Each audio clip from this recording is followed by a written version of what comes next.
Halo, assalamualaikum warahmatullahi wabarakatuh. Jumpa lagi bersama saya di channel Mas Vincent. Oke teman-teman, di depan saya di sini ada kulkas sub 2 pintu atas bawah nggak dingin. Dan sebelumnya di sini udah pernah diservis juga ya katanya. Dan di sini saya akan coba melakukan pengecekan di bagian kipas. Ini kipas udaranya ada. Kemudian untuk di bagian bawah juga tidak dingin ya. Dan untuk di bagian atas ini nggak dingin, apalagi bisa beku teman-teman ya. Nah karena kulkasnya nggak dingin sama sekali dan saya pegang di bagian bodi juga nggak terasa hangat ataupun panas ya. Kalau misalkan kulkas normal itu biasanya di bagian bodi itu terasa panas banget teman-teman. Kadang juga ada yang hangat, ada juga yang panas banget ya. Itu hal yang wajar ya. Itu tanda-tanda bahwa kulkas kalian tuh masih normal teman-teman, masih ada freonnya. Nah kalau udah seperti ini dingin udah pasti freonnya habis ya. Oke, sekarang kita akan coba cek ya di bagian belakang kulkas. Oke, jadi di sini udah di belakang kulkas ya. Jadi ini ada mesin kompresor dan di sini saya pegang untuk mesin kompresornya, dia hidup ya dan bergetar, cuman suaranya nggak kenceng. Nah, kenapa nggak kenceng? Karena ya freonnya habis teman-teman. Kemudian di sini mesin kompresor menggunakan GMCC SE40 ya. Ini udah ukuran kulkas 2 pintu. Kemudian untuk kondensor juga nggak panas. Nah, ini udah pernah diservis juga, tapi di bagian filter nggak diganti.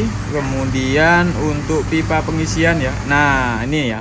Ini di bagian pipa pengisian ini terdapat rembesan oli. Nah, ini besar kemungkinan penyebabnya dari sini teman-teman. Nah ini kalau misalkan ada rembesan seperti ini, itu bisa juga bertahan sampai 9 bulan ataupun sampai 1 tahun ya. 1 tahun ini bisa bertahan ya untuk dinginnya. Tapi setelah itu nanti kulkas kalian nggak bisa dingin. Jadi pastikan ketika udah saat pengisian freon itu pastikan nggak ada kebocoran freon sama sekali teman-teman ya. Oke, langkah selanjutnya di sini bagaimana cara memperbaikinya jika udah seperti ini. Jadi di sini kita akan coba flashing terlebih dahulu ya. Kita lakukan flashing di bagian evaporator, kondensor dan juga filter nanti kita ganti. Kemudian selanjutnya kita isi freon kembali teman-teman. Dan itu solusinya ya. Oke, sekarang di sini saya akan coba flashing ya. Udah pasti ini oli banyak banget di bagian evaporator. Jadi ini kita akan coba flashing terlebih dahulu. Nanti kalau udah di flashing semua jalur udah steril dan bersih, otomatis kulkas ini udah kembali normal seperti baru teman-teman. Oke deh, karena di sini untuk flashingnya ya cukup lumayan lama teman-teman ya. Jadi ini saya akan coba potong dan saya akan coba skip ya. Nanti kalau misalkan udah selesai proses pemelasingan baru saya akan lanjut record kembali teman-teman. Nah kemarin ada juga yang bertanya baiknya itu kita flashing di mana dulu ya. Kalau misalkan saya itu flashing di bagian evaporator baru ke bagian kondensor teman-teman. Oke, jadi di sini udah selesai ya, kita flashing semuanya, mulai dari evaporator, kemudian mulai dari kondensor, udah saya flashing teman-teman ya. Tapi di sini untuk di bagian kondensor, kalau misalkan kalian mau cepat, kalian tinggal potong aja teman-teman. Kalian potong di bagian jalur kondensor, kemudian kalian tinggal masukkan cairan metil, baru kalian keluarkan ya, supaya proses cara memperbaikinya itu cukup cepat teman-teman, daripada kita flashing pakai tangan ya, buka tutup. Nah ini contohnya, ini kenapa ini ada air ya, karena ada penguapan suhu panas ya, sehingga ada air di dalam pipa kondensor teman-teman. Nah ini kita flashing sampai bersih ya, atau kalian bisa potong di bagian kondensor, baru kalian masukkan metil, setelah itu langsung kalian nyalakan teman-teman ya.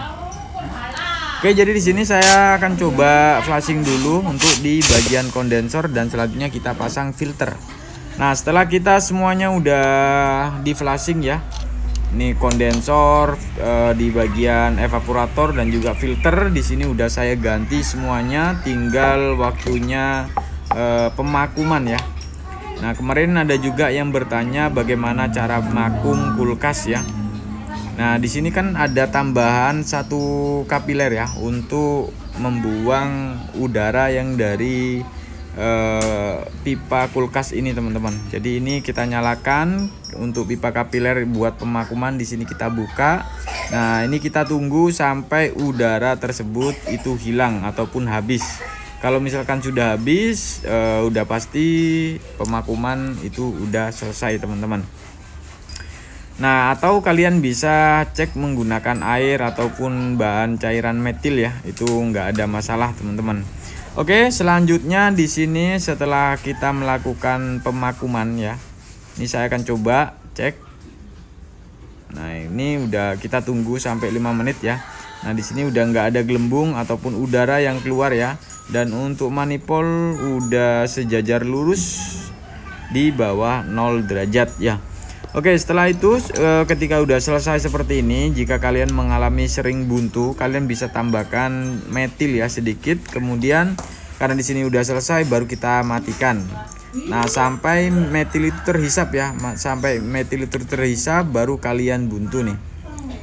Nah, kalian buntu untuk pipanya supaya nggak ada lagi udara yang masuk dari pipa kapiler teman-teman ya.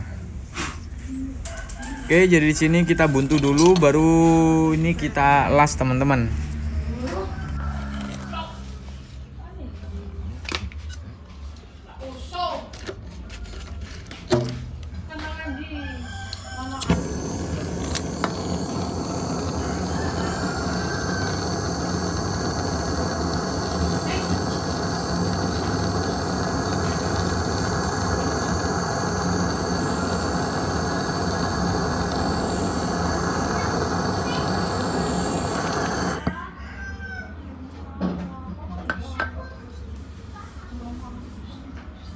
Oke, selanjutnya setelah kita las teman-teman ya, jadi ini kita melakukan pengisian freon selanjutnya ya.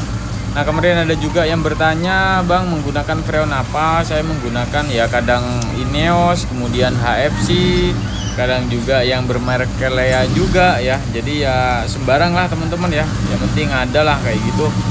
Oke, sekarang kita melakukan pengisian freon ya. Di sini saya isi di 15 PSI. Nah, karena di sini udah pas menurut saya di tekanan 15 PSI, kemudian di bagian filter udah terasa hangat ya, hangat-hangat kuku. Nah, ini saya diamkan teman-teman ya. Jadi untuk pengisian kita udahi.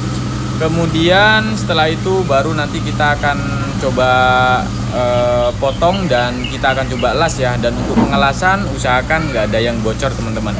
Jadi caranya seperti itu ya. Untuk masalah kulkas 2 pintu yang tidak dingin sama sekali, kalian bisa coba cek di bagian freonnya. Nah, untuk ciri-ciri freon kulkas habis itu udah pernah saya upload juga teman-teman ya. Dan bagaimana cara penanganannya udah saya upload juga teman-teman ya. Kalian bisa lihat di video saya sebelumnya ya. Oke, mungkin itu aja untuk video tutorial kali ini. Semoga video ini bisa bermanfaat untuk teman-teman semua. Jangan lupa untuk like, share, dan subscribe. Dan jika teman-teman ada pertanyaan, silahkan tulis di kolom komentar. Akhirul kalam, assalamualaikum warahmatullahi wabarakatuh. Sampai jumpa di video selanjutnya.